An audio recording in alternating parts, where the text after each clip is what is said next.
A country of 1.2 billion people with more than half under the age of 25.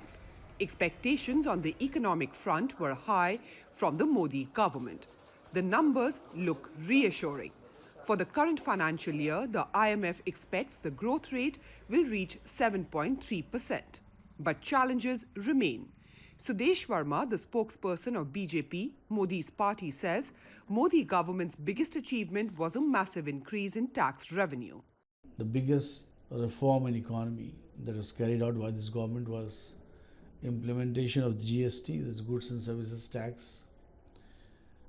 Every time people used to talk about India being one, but unless you had one market, it would be difficult to conceptualize. But GST has seen many changes due to the high tax burdens it has created. Another achievement of the Modi government has been keeping inflation under control. From 2010 to 2014, India's inflation was in double digits. The fall in inflation was caused by a drop in international crude oil prices. Imports helped to meet 80% of India's demand. The government carried out demonetization in 2016, rendering over 80% of its currency useless. Though the government claims it has helped to curb black money, there is no data to prove it. In fact, a recent study done by Indian IT company Wipro shows the effort led to about 5 million job losses. Despite what the government is claiming, demonetization by suddenly, abruptly, literally overnight, declaring illegal 86% of the currency in circulation, the government hurt the weakest sections of India's population.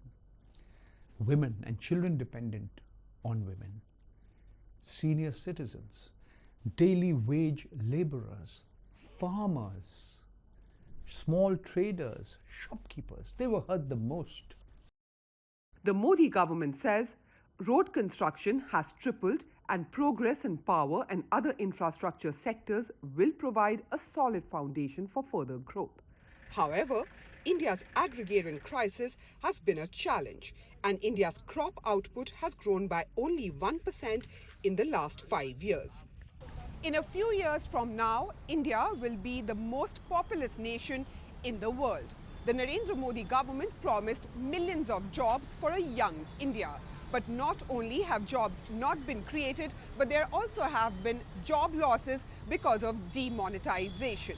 What's even more worrisome is the government's reluctance to release job data.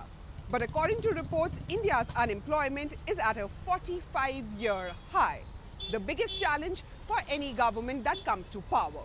Shweta Bajaj, CGTN, New Delhi, India.